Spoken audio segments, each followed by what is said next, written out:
बड़ी बहस का। नमस्कार, मैं हूं आपके साथ अनुराग मुस्कान। उत्तराखंड के 9 जिलों में तबाही के सैलाब ने लोगों के पैरों तले से जमीन और जान बचाने के रास्ते तो पहले ही छीन लिए थे। अब राहत की आसमानी उम्मीदों पर भी घनघोर संकट छा गया है। उत्तराखंड में बारिश शुरू हो गई है, जिसकी वजह से राहत और बचाव का काम करीब करीब रुक गया है, ठप हो गया है। खराब मौसम सेना के हेलीकॉप्टर्स को उड़ान नहीं भरने दे रहा और सरकार तो खैर पहले से ही अपनी लाचारी गिना चुकी है।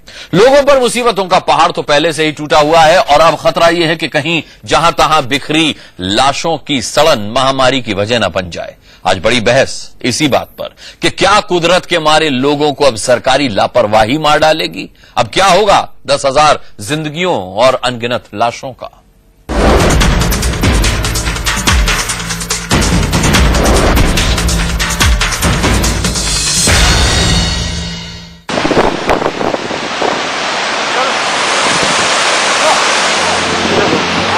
उत्तराखंड में सेना के जवान अपनी जान जोखिम में डालकर लोगों को बचाने में जुटे हैं। पहाड़ पर बरसी आफत में एक हफ्ते से फंसे लोगों की आखिरी उम्मीद ये जांबाज ही हैं। लेकिन अब इस उम्मीद पर भी पानी फिरता नजर आ रहा है।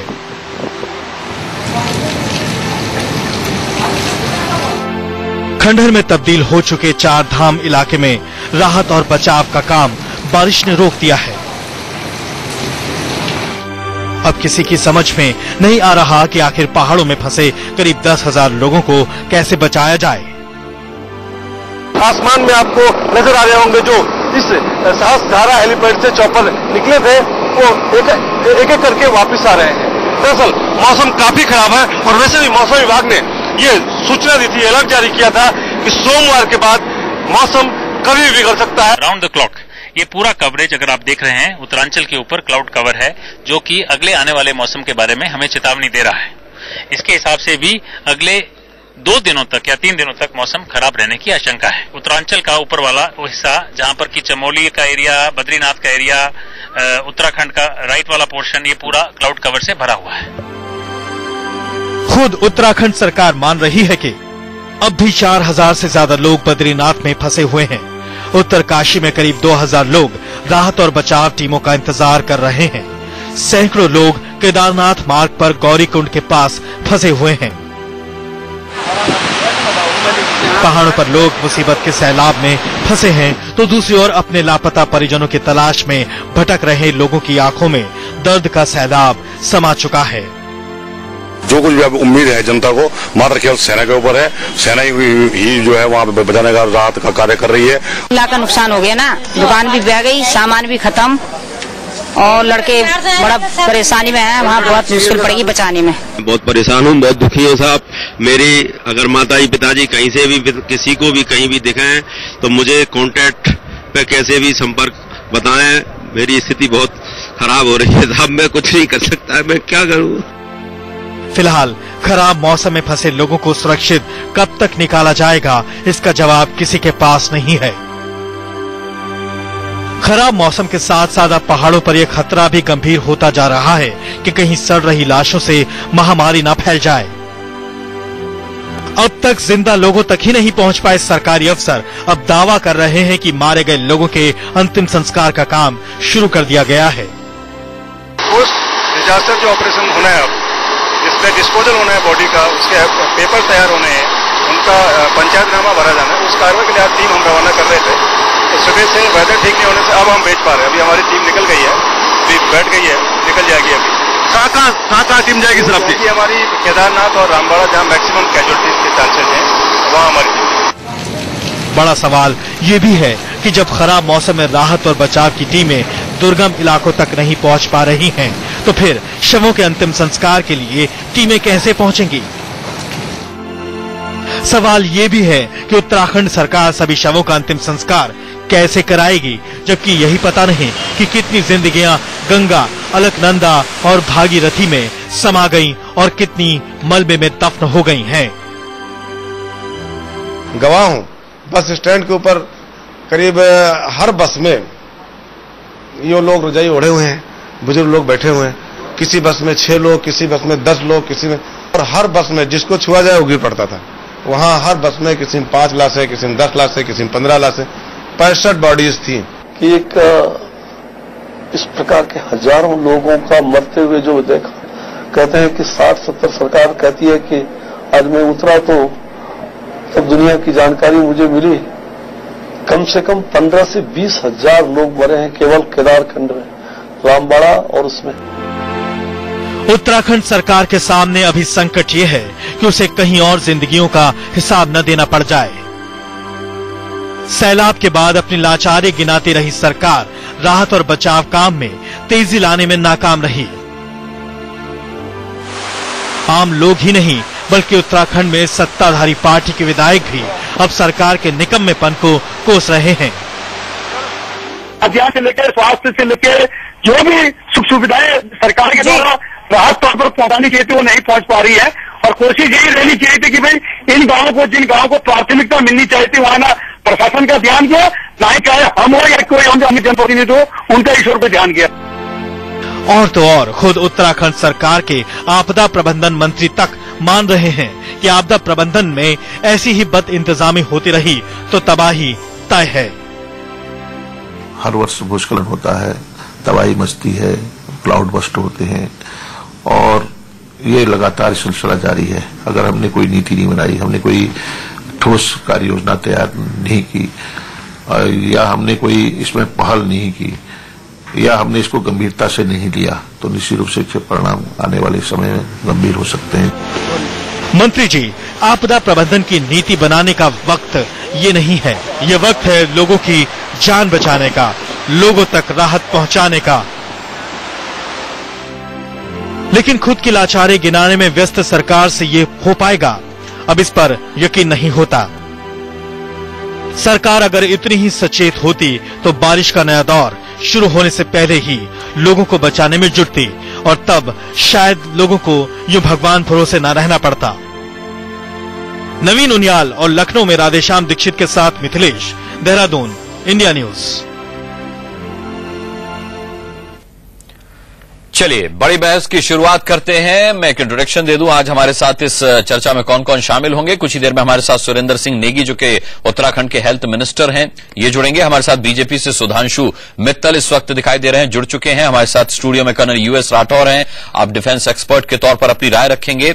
हमारे साथ पूनम खन्ना और वंदना बहल स्टूडियो में मौजूद हैं, जो कि इस आपदा को झेलकर किसी तरह अपनी जान बचाकर आप आए हैं। हमारे साथ गोमती यादव हैं जो कि समाजवादी पार्टी से एमएलए हैं, इन्होंने भी वो आपदा अपनी आंखों से देखी है और जैसे तैसे ये जान बचा करके आए हैं। सबसे पहले सवाल तो मैं सुरेंद्र सिंह नेगी जी से करता अगर वो होते, लेकिन सुधांशु मित्तल जी, सबसे बड़ा सवाल ये है कि आपदा के 3 दिन बाद ही हरक सिंह रावत जी ने मान लिया था कि सरकार नाकाम रही है किसी भी तरह से 100% रेस्क्यू लोगों तक पहुंचाने में।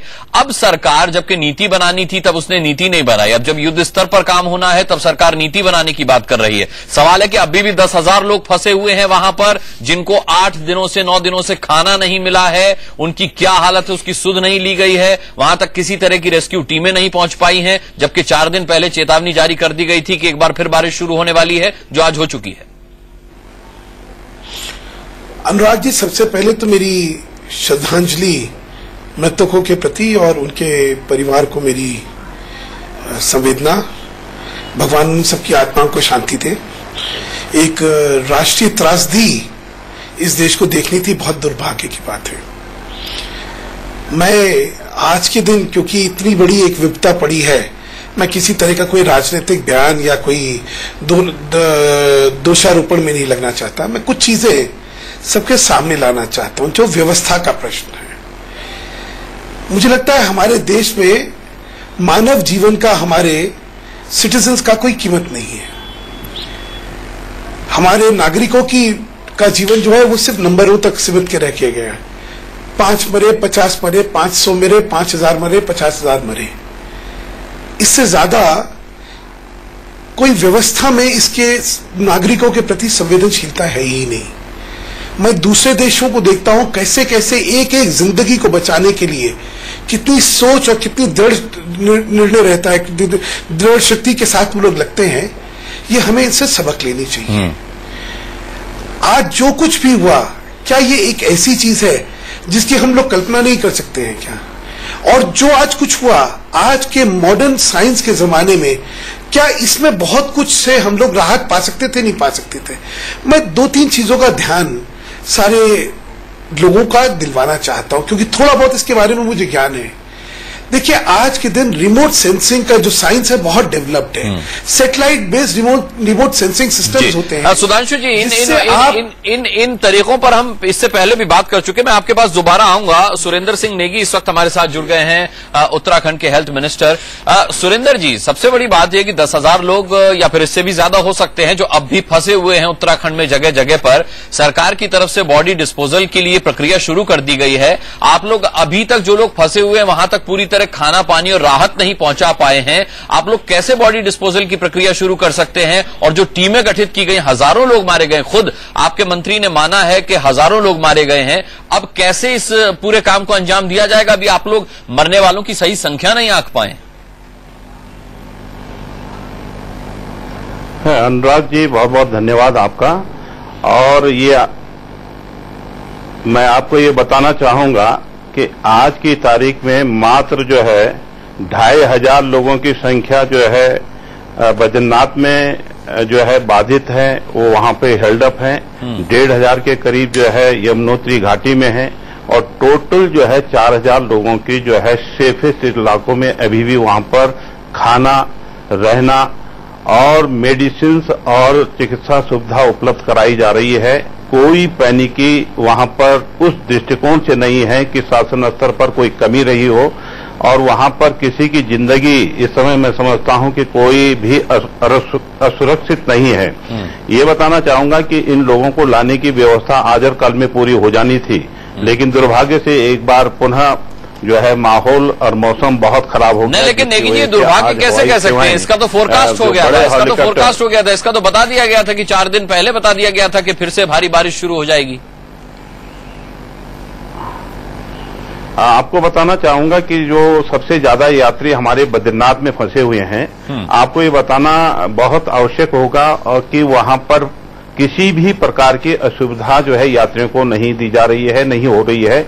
वहां पर रहने की व्यवस्था ठीक है, वहां पर खाने की व्यवस्था ठीक है, वहां पे मेडिसिन की व्यवस्था ठीक है, और इसी प्रकार यमुनोत्री घाटी में भी है। जो सबसे खराब स्टेज में हमारा पोर्शन था वो केदार वैली थी, यानी गौरीकुंड से लेके रामबाड़ा, जंगल चट्टी और केदारनाथ, और इन तमाम लोगों को वहां से बाहर निकाल दिया गया है। जो आखिरी पोर्शन हमारा था जंगल चट्टी का, जहां पे 500 से लेके 600 लोग जो है परसों तक जो है रुके पड़े थे, वहां कोई रास्ता जो है आने जाने का नहीं था।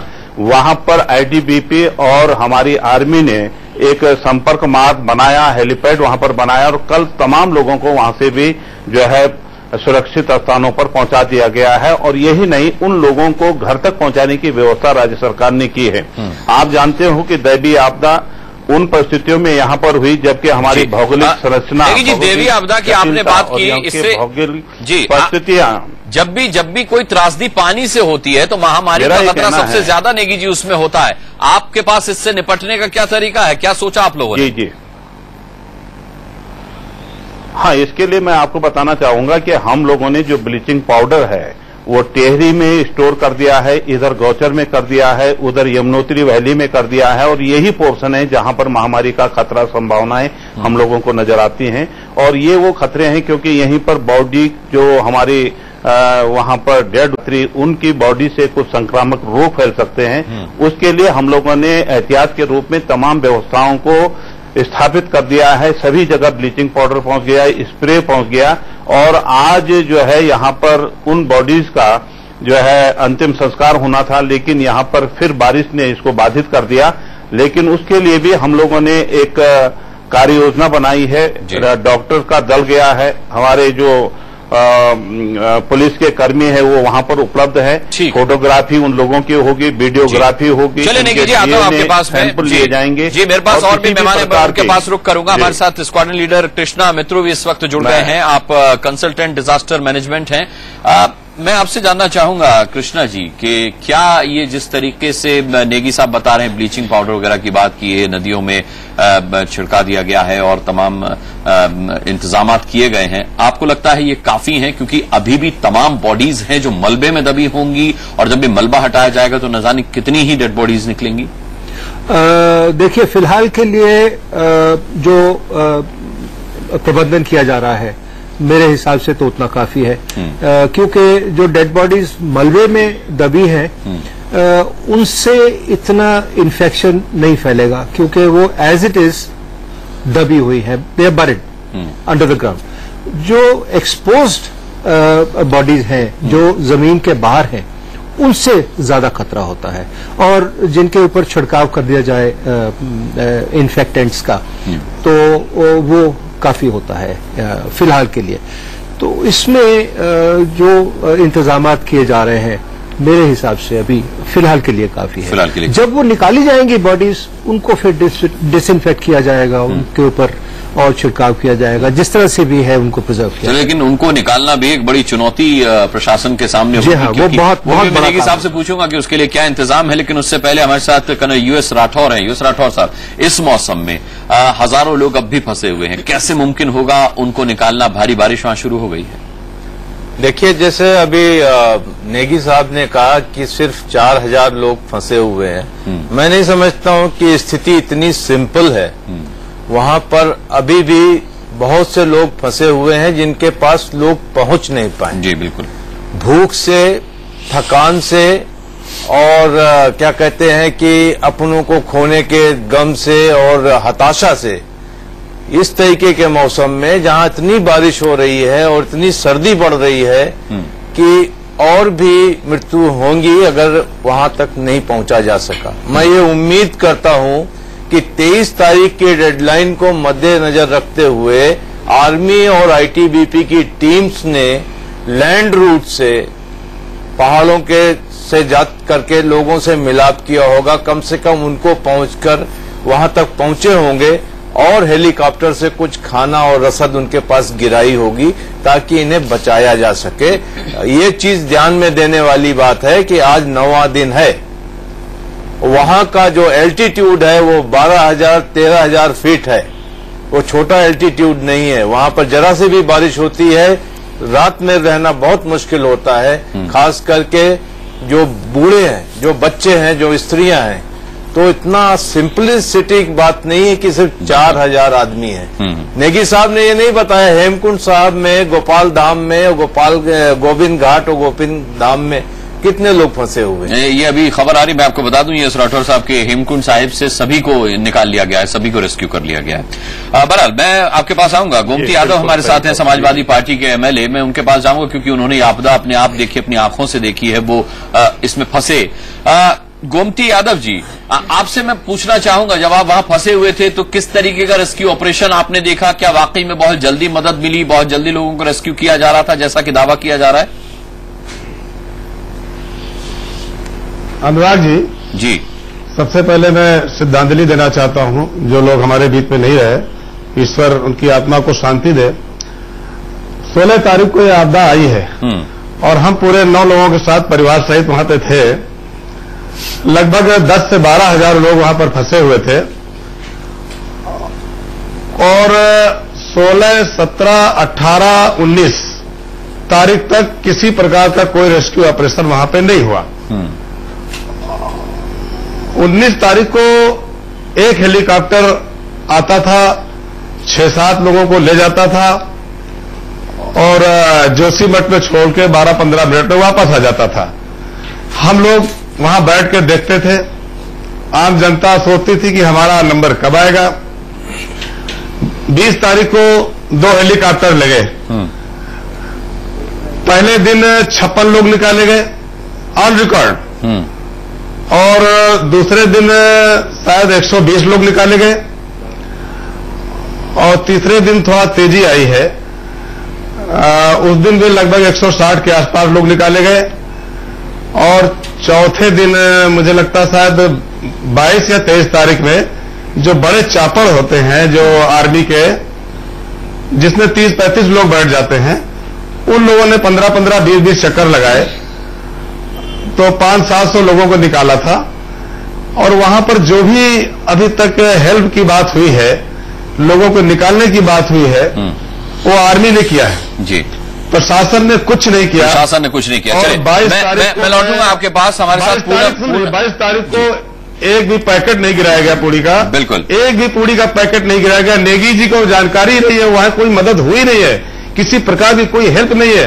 वहां नेगी जी को अगर करें कि खाने की व्यवस्था है, खाने की व्यवस्था है ही नहीं है। वहां अगर व्यवस्था करना है तो सबसे पहले मिट्टी की तेल केरोसिन की व्यवस्था करें, डीजल की व्यवस्था करें जी। वहां भंडारों में खाने की व्यवस्था है, ठीक है, लेकिन आप मिट्टी का तेल अगर नहीं देंगे तो कैसे वहां पे भंडारा चलेगा। ठीक है गोमती जी, आता हूं आपके पास। पूनम खन्ना जी, मैं आपसे जानना चाहूंगा, आप जहां फंसी थी, जो मंजर आपने देखा, कितने लोग मारे गए होंगे और कितने लोग बीमार होंगे आपके हिसाब से वहां? मेरे फादर इन लॉ वहाँ पे फंसे हुए हैं एक्चुअली जी। अब भी फंसे हुए हैं? अभी भी वहीं पे ही है, उनका कोई मैसेज नहीं है, कोई फोन कुछ नहीं है, किसी तरह से कोई कांटेक्ट नहीं हो पा रहा है। अच्छा, आप खुद वहां मौजूद नहीं थी? नहीं, मैं नहीं थी खुद जी। वंदना जी, आप वहां मौजूद थी? मैं श्री लीला कृष्ण जी की सबसे बड़ी बेटी हूँ। वो 10 जून को गए थे और 16 जून को मेरी दोपहर में 1:35 पर बात हुई है, जिसमें उन्होंने हमें यही कहा है कि हम लोग दर्शन कराए हैं, मेरा एक साथी जो है वो बीमार हो गया है, मैं उसको पालकी पर लेकर पीछे पीछे पैदल जा रहा हूँ। और जबकि उस दिन फादर्स डे था, मैंने उन्हें फादर्स डे विश करने के लिए फोन किया था, पर मेरी ये बात ही आगे नहीं हो पाई। इतना कहकर उन्होंने बस इतना कहा कि बहुत हम परेशानी में हैं और फोन काट दिया। और आज सुबह करीब 10:28 पर और 10:52 पर देहरादून से मेरे जो भाई उनको ढूंढने के लिए गए हुए हैं, उनके फोन नंबर पर बेल गई है और वही लेकर वो एयरटेल के ऑफिस में गए हैं। पहले तो उन्होंने काफी टाल मटोल किया है, फिर हमें 4 घंटे का टाइम देकर उन्हें बताया है, पर अभी तक हमें वहां से कोई रिस्पांस नहीं मिला जी। मैं यही कह रही हूँ कि वो हमारे साथ कोऑपरेट करें और हमें बताएं कि वो जो फोन की जो बेल गई है वो कहाँ से गई है। बिल्कुल। मैं आपसे नेगी जी पूछना चाहूंगा, सुरेंद्र सिंह नेगी जी, ऐसे लोगों की मदद के लिए क्यों नहीं कुछ प्लानिंग की गई? अभी तक लोग खुद अपने स्तर पर ढूंढ रहे हैं अपनों को। नहीं, ऐसा नहीं है। अगर ये गुप्तकाशी में अगर आपने देखा होगा तो वहां पर इन प्रकार के जो मिसिंग लोग हैं उनकी पूरी जो है जानकारी दी जा रही है, और किसी वजह से अगर वो व्यक्ति कहीं पर है तो निश्चित रूप से उसको ढूंढने की जिम्मेदारी हमारी है। लेकिन मैं आपको ये बताना चाहता हूं कि मैं दोबारा इसको रिपीट करना चाहता हूं, जो सबसे डेंजरस और क्रॉनिक जोन जिसकी अभी जो है सम्मानित सदस्य भी बात कर रहे थे, गौरीकुंड से लेकर रामबाड़ा, गरुड़चट्टी और केदारनाथ वैली में कोई भी व्यक्ति इस समय वहां पर नहीं है। ये मैं स्पष्ट रूप से कहना चाहता हूं, क्योंकि आर्मी ने, आईटीबीपी के जवानों ने, एनडीआरएफ के जवानों ने, हमारे पुलिस के जो 5000 कर्मी लगे हैं, उन्होंने इसके कॉम्बिंग के माध्यम से ये सूचना दी है कि वहां पर कोई व्यक्ति अभी नहीं है। दूसरी बात ये भी बताना चाहता हूं, लेकिन नेगी जी, आपके अपने विधायक आपसे नाराज हैं, आपके अपने विधायक नाराज हैं। वो कह रहे कि जो बाहर से श्रद्धालु आए थे केवल उन्हीं की चिंता की जा रही है, जो लोकलाइट्स हैं, जो स्थानीय लोग हैं, उन तक राहत नहीं पहुंच पाई है, वो लोग भी तो फंसे हुए हैं। बिल्कुल ये बात सही है कि बहुत सारे क्षेत्र में हमारे यहाँ भी इस समय बहुत आपदा आई है, और स्वाभाविक रूप से सम्मानित विधायकों की ये जिम्मेदारी अपने क्षेत्र के प्रति बनती है। उनको स्वाभाविक रूप से इस समय उस तेजी से जो कि उनको राहत दी जानी चाहिए, उनके क्षेत्रों पे तवज्जो दिया जाना चाहिए था, वो शायद इसको अपेक्षाकृत कम आंक रहे हैं, क्योंकि इस समय जो मेन फोकस है लोगों के जीवन को बचाना हमारा प्राइम लक्ष्य है। ठीक है, और उनको उनके गंतव्य स्थान तक भेजना हमारी जो है पूरी जिम्मेदारी है। मैं ये भी बताना चाहता हूं आपको, मैं ये भी बताना चाहता हूं कि अभी पांडुकेश्वर और घांगरिया की बात जो है एक साथी ने की, मैं ये बताना चाहता हूं कि वहां पर एक भी व्यक्ति आज नहीं है। मैंने बता दिया, मैंने उनको यूएस राठौर जी को मैंने जानकारी दे दी नहीं। आज अगर मेरे पास समय अगर जो है आज अगर जो है सिर्फ जी सुधांशु जी, आप कुछ कहना चाह रहे हैं? मंत्री जी, मैं कहना चाहता हूं कि आप तो चाहेंगे कि हम लोग इस बात का विश्वास रखें कि सब कुछ सामान्य है और सब कुछ हो चुका है, लेकिन स्थिति ऐसी है नहीं। अफसरों की रिपोर्ट पे सारी सामान्य स्थिति हो गई है, इस पे भरोसा करके हम शायद खुद को अपने आप को गुमराह न कर ले। मेरा तो सिर्फ ये निवेदन है। मैं इसलिए कह रहा हूं कि मेरी भी कुछ व्यक्तिगत जानकारी है, क्योंकि एक मेरे बहुत करीबी रिश्तेदार इस आपदा में फंसे हुए हैं। वो पिछले 7 दिन से 8 दिन से उनका कुछ पता नहीं है, और कोई सूरत में समझ ही नहीं आ रहा कि कहां से जानकारियां मिल सकती हैं। लेकिन मैं व्यक्तिगत बात नहीं करना चाह रहा हूं। मैं सिर्फ कह रहा हूं, अभी मैंने कहा दोषारोपण तो बाद में करेंगे, किसकी क्या कमी रही क्या नहीं हुआ वो सब बाद में करेंगे। थोड़ा सा सारी चीज सामान्यता सब ठीक है और सब हो गया, इस मानसिकता को ना करके ये चिंता करें कि अगर इतने लोग लापता हैं तो कहीं शायद हमारी जानकारियां गलत हो रही हैं और उनको ढूंढने का जो प्रयत्न जिस डिटर्मिनेशन से होना चाहिए उसकी ओर ध्यान देंगे तो शायद कुछ और बहुमूल्य जीवन जो है वो बच सकेंगे। बच सकते हैं। वही मैं पूछ लेता हूं, इस देश का एक एक नागरिक का जीवन, एक एक नागरिक का जीवन जी हमारे लिए बहुत बहुमूल्य है। बिल्कुल। नागरिक लोग जो है संख्या नहीं बन सकते, 5000, 5004, 5008 नहीं हो सकते जी। एक भी अगर जिंदगी बच सकती है तो हमें बचाने का हमारा धर्म है। और इसीलिए मैं कहना चाहता हूं कि जितनी अभी मदद और जितनी मुस्तैदी से ये होना चाहिए, थोड़ी सी उसमें कहीं कमी है। मैं बड़े आदरपूर्ण और बड़ी संवेदनशीलता से कहना चाहता हूं कि कृपा व्यक्तिगत तौर पे इसका अगर ध्यान दे देंगे तो शायद कुछ और जीवन बच जाएंगे। जी कृष्णा मित्रू जी, मैं आपसे पूछना चाहता हूं अब क्या किया जा सकता है, क्योंकि देखिए वहां पर अब मौसम की मार है, एक बार बारिश फिर शुरू हो गई है। अब बाकी जो वो लोग फंसे हुए हैं, क्या मुमकिन है कि उन्हें जल्द से जल्द बचाया जा सके? मौसम को देख के मेरा सिर्फ एडवाइस या सजेशन सबके लिए ये है कि एकजुट होकर काम करें, डिफरेंस ऑफ ओपिनियन ना हो और मल्टीप्लिसिटी। वो तो गृह मंत्री ने मान लिया सर कि वो टीमों में कोऑर्डिनेशन की कमी थी। मल्टीप्लिसिटी ऑफ कमांड नहीं होनी चाहिए। आपदा प्रबंधन से एनडीएमए से एक प्रमुख गए हैं वहां पे, दुग्गल साहब। उनको अगर आप इंसिडेंट कमांड की बागडोर संभाल दें और उनको अगर आप सारी बागडोर उनके हाथ में दे दें, let him control the whole thing. फौजी लगे हैं, आईटीबीपी वाले लगे हैं, बाकी एनडीआरएफ वाले लगे हैं, उनको रेस्क्यू एंड रिलीफ का काम करने दें तो काफी हद तक रिलीफ पहुंच सकेगा लोगों को।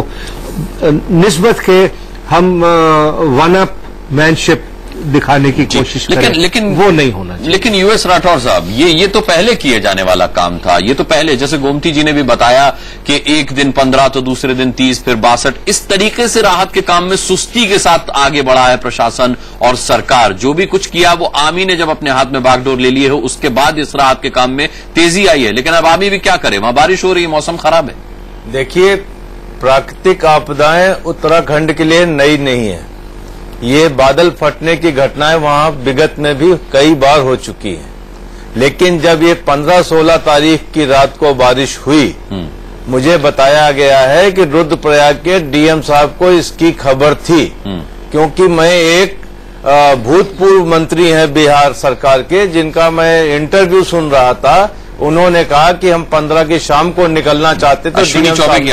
डीएम साहब ने कहा कि आज वार्निंग है, आप नहीं जा सकते, मौसम खराब है। इसके मतलब उनके पास इतला थी। नहीं, इतला थी, उसके पास हैवी रेनफॉल की इतला थी। और 16 तारीख की सुबह जो हुआ, उनके पास क्लाउड बस्ट की इतला। जी हाँ, वही कह रहा हूं कि रात में जो हुआ और सुबह जो हुआ, उसके बाद प्रशासन सोया रहा। जब सबको मालूम है, एक बच्चे को मालूम है कि अगर बादल हैं और मौसम खराब है, हेलीकॉप्टर इस्तेमाल नहीं हो सकते।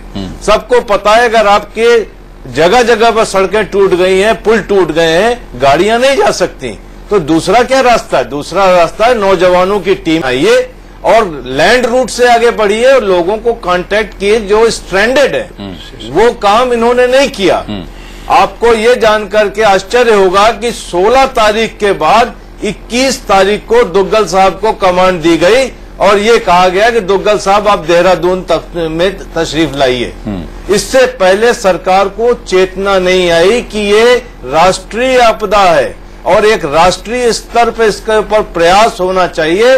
और ह्यूमन लाइफ उस एल्टीट्यूड पे जो मैंने आपको 10,000 12,000 फीट की बताई, 48 घंटे 24 घंटे किसका कैसा स्वास्थ्य है और कैसी शारीरिक बनावट है, इससे ज्यादा ह्यूमन लाइफ वहां नहीं टिक सकती। उससे हमने एक बहुत बड़ा टाइम वेस्ट किया। एक चीज कहना चाहता हूँ। जी सुधांशु जी। अनुराग जी, मैं ये कहना चाहता हूँ कि मंत्री जी भी बैठे हुए हैं। मंत्री जी, जब तक कि बचाव कार्य चल रहा है, सबका ध्यान बचाव कार्य की तरफ ही लगेगा। हम में से कोई बाकी विषयों के अभी उठाने की ना तो स्थिति में होने चाहिए, ना ही हमें अभी मतलब है। लेकिन मैं सिर्फ उसके बाद ये कहना चाहूंगा कि जैसा इस देश में होता है, एक आपदा आई, त्रासदी हुई और उसके बाद सब भूल गए, और फिर जब दोबारा आएगी तब फिर किताबें खोली जाएंगी और फिर सबक सीखे जाने की कोई गुंजाइश भी नहीं बचेगी। इतनी बड़ी आपदा के बाद कम से कम ये जब सारी चीज हो जाए तो इसके सबक जरूर सीख लीजिएगा।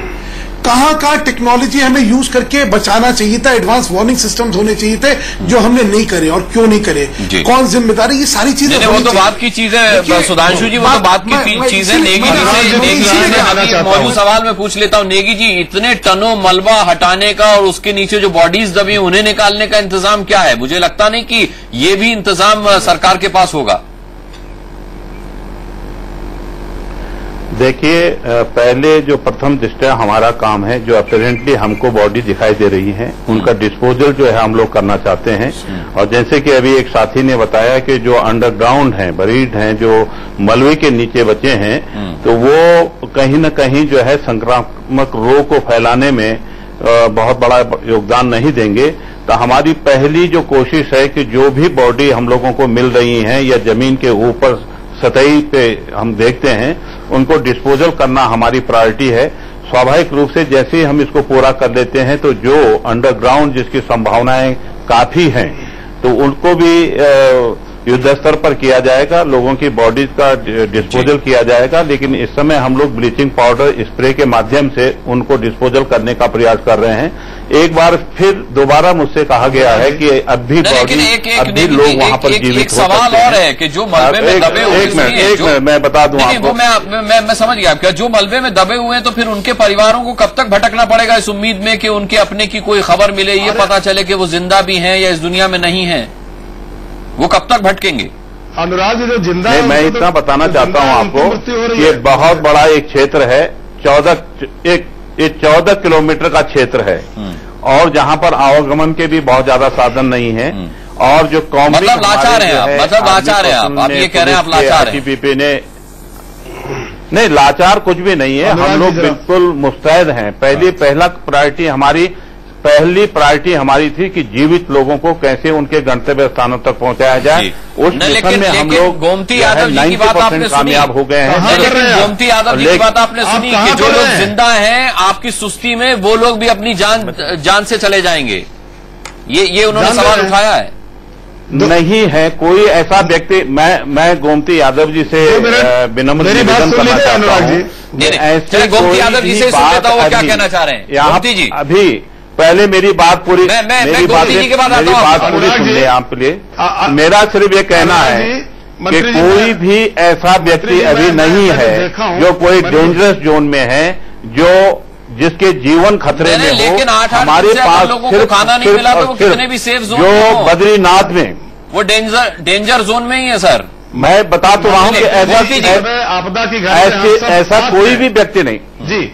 हम मानिए अनुराग जी, मैंने जो वहां 9 दिन में देखा है, देखिए ये कोई राजनीतिक बात नहीं है। पूरा देश, पूरा समाज सब साथ खड़ा है उत्तराखंड के साथ में। नंबर 1, सारे प्रदेश के लोग वहां मदद करना चाहते हैं। सारे प्रदेशों को मदद प्रदेश सरकार को लेनी चाहिए उत्तराखंड को। अगर कोई प्रदेश सरकार प्राइवेट हेलीकॉप्टर अपना देना चाहता है, उस हेलीकॉप्टर की लैंडिंग की अनुमति वहां पर देनी चाहिए। अब तो खैर वो स्थितियां ही नहीं रही, अब तो खैर वो स्थितियां ही नहीं रही क्योंकि मौसम वहां पर बिगड़ रहा है। कर्नल US राठौर साहब नेगी जी आपसे कुछ पूछना चाहते हैं। कर्नल साहब। अच्छा, नेगी जी से आपसे ये मेरा सवाल है कि अगर आपने केदारनाथ और उनके सारे इलाकों में अभी लोग पहुंच गए हैं और वहां पर अभी कोई भी फंसा हुआ नहीं है, तो अभी क्या आप बता सकते हैं कि मरने वालों का सही आंकड़ा क्या है? अगर हर जगह रेस्क्यू टीम पहुंच गई है और जीवित लोगों को निकाला जा चुका है, तो क्या सही आंकड़ा है आज की तारीख में इस त्रासदी में कितने लोग मरे? 22 तारीख को अनुराग जी 10,000 लोग थे बद्रीनाथ में। मैं देखिए 22 तारीख को जो हमारे पास बॉडी रिकवर हुई हैं, एक मिनट सुन लीजिए जी। देखिए ये आंकड़े हर आदमी अपने अपने ढंग से आंक रहा है। मैं उन बातों को आपके संज्ञान में लाना चाहता हूं कि हरिद्वार में 19 बॉडी रिकवर हुई, एक बॉडी की शिनाख्त हुई, उसके परिजन को दे दिया गया, बाकी 18 लोगों का डिस्पोजल कर दिया गया। और अभी जो बॉडी हम लोगों को प्रथम दृष्टया या अपेरेंटली या नेकेड आई से जो दिखाई दे रही हैं, वो 100 के लगभग हैं, जो कि आपके अगस्त मुनि से लेके चंद्रापुरी से होते हुए केदारखंड और जो है बद्रीनाथ तक हैं। वो लगभग 100 बॉडी होंगी जिनके डिस्पोजल की कार्रवाई की जा रही है। इसके अतिरिक्त कोई भी जीवित व्यक्ति अभी वहां उस क्षेत्र में नहीं है। मैं दोबारा से इसको रिपीट करना चाहता हूं, इसमें पैनिकी की आवश्यकता नहीं है। हम भी समझते हैं कि प्रत्येक इंसान की कीमत है और हमारे लिए वो बेशकीमती है। उत्तराखंड की धरती में अगर वो एक श्रद्धा के भाव से आया, धार्मिक प्रवृत्ति से आया, इस देवभूमि में आया, तो ये हमारी नैतिक जिम्मेदारी बनती है कि उसके जीवन की सुरक्षा करना हमारा धर्म बनता है। तो इस प्रकार मेरा ये कहना है कि कोई भी व्यक्ति केदारनाथ वैली में जो है नहीं है। जितने भी लोग कृष्ण मिश्र जी, मेरी बात सुन लीजिए। मैं अभी तीन चार दिन जो है गौचर में रहा हूँ, ठीक है, वहाँ मैं समझ गया जी। और अगर यहाँ पर सिर्फ लोग हैं तो बद्रीनाथ में यमुनोत्री घाटी में है, जहाँ पर किसी भी प्रकार की असुविधा उन लोगों को नहीं है। ठीक है, कृष्ण मिश्र जी, एक क्लोजिंग कमेंट। क्लोजिंग कमेंट ये है कि अभी जैसे सुधांशु मित्तल जी ने कहा, बहुत इम्पोर्टेंट इशू है लेसन्स लर्न्ड। राठौर साहब ने भी कहा कि हर साल हर बार आपदा आती है हमारे देश में। कभी क्लाउड बर्स्ट होता है, नदियां उफान पे आ जाती हैं, साइक्लोन्स आते हैं, भूचाल आते हैं। लेसन्स लर्न्ड हम कभी नहीं देखते हैं। उसके अलावा actions taken on lessons learned वो कभी नहीं होता। अगर कोई एक्शन लेना चाहिए किसी के ऊपर, जैसे कि इस दफा हुआ है कि हाँ माना गया है प्रशासन ने कि गलतियां हुई। हर बार होता है, गलती तो हुई नहीं किसी से, चलो इस दफा गलतियां हुई, माना गया। क्या कोई एक्शन लिया जाएगा किसी के ऊपर? कोई छोटा अधिकारी है या बड़ा अधिकारी है, वो कोसी रिवर का बांध उसमें ये कह दिया जाएगा कि प्राकृतिक आपदा है, इसका दोष हम किसी के सिर नहीं मर सकते। सबक लेकर आगे काम करने की बात अलग है कृष्णा जी। अभी इस वक्त भी सरकार जिस तेजी के साथ हरकत में आनी चाहिए थी, उस तेजी के साथ हरकत में नहीं है। हम उम्मीद करते कि बाकी जो लोग हैं वो बचा लिए जाएं, जो गुमशुदा हैं उनके बारे में सरकार कुछ कहने लायक हो पाए। अनुराग जी, मैं कुछ राय देना चाह रहा हूं बद्रीनाथ के लिए। बड़ी खराब स्थिति है जी बद्रीनाथ के लिए। बोलिए। बद्रीनाथ में कल तक एक भी पोड़ी का पैकेट नहीं गिराया गया। हाँ। कोई खाने की व्यवस्था नहीं, मिट्टी का तेल नहीं, केरोसिन नहीं, कल तक की कोई व्यवस्था नहीं थी। और आज दिन भर में अगर हो गई हो, मैं किसी के ऊपर दोषारोपण नहीं कर रहा हूं। हाँ। लेकिन इस समय सच्चाई की ओर हम लोग जाएं। वहां बसों में जो बस स्टैंड पे बसें खड़ी हैं, बस में पर डे 5 से 7-8 आदमी मर जा रहे हैं। कंबल ओढ़ के रात में सोए, सवेरे मृत मिल रहे हैं। ये रिपोर्ट सरकार को है कि नहीं? वहां कोई एडमिनिस्ट्रेशन का आदमी नहीं है, ना एसडीएम है, ना तहसीलदार है, किसी के आवाज कुछ है ही नहीं है। खाने का एक दाना वहां पर नहीं। यही हम नेगी जी को समझाना चाह रहे थे, गोमती जी, यही हम नेगी जी को समझाना चाह रहे थे कि आपकी प्राथमिकता केदारनाथ थी कि वहां से लोगों को जल्द से जल्द रेस्क्यू किया जा सके। लेकिन अगर बद्रीनाथ में 9 दिन बाद भी पूड़ी का एक पैकेट नहीं गिरा है, तो बद्रीनाथ में जो लोग जिंदा हैं उनकी स्थिति भी वही हो गई जो केदारनाथ के लोगों की थी, जो अब मरे कि तब मरे। बहरहाल हम उम्मीद करते हैं ऐसा बिल्कुल नहीं है। सभी लोगों को आपको बताना चाहता हूं करा लिया जाए कि वहां पे पूरी के पैकेट नहीं गिराए जा रहे हैं। मैं आपको बता देता हूं, वहां पर जो मंदिर समिति है उसकी जिम्मेदारी ये दी गई है कि जितने भी लोग हैं उनको खाना फ्री खिलाएंगे। तमाम जो होटल हैं उनको निर्देश दिए गए हैं डीएम के माध्यम से कि वो खाना खिलाएं, उसका बिल जो है शासन पे करेगा। वहां पर अगर आप देखेंगे, अगर आप ही ने लाइव दिखाया है, आज दिन में मैं भी देख रहा था, तो वहां पर किसी के चेहरे पे मतलब भुखमरी के जो है चेहरे रिफ्लेक्ट नहीं कर रहे थे। वहां पर सिर्फ पैनिकी थी, तो अपने घर तक पहुंचने की। चलिए, आपसे उम्मीद भी यही थी। गलत ढंग से बहुत बहुत धन्यवाद आपका। बहुत बहुत धन्यवाद गोमती जी को ये जानकारी देने के लिए और दर्शकों को ये जानकारी देने के लिए बहुत बहुत शुक्रिया। बड़ी बहस में आज वक्त यहीं तक है। सभी का हम बहुत बहुत शुक्रिया करेंगे।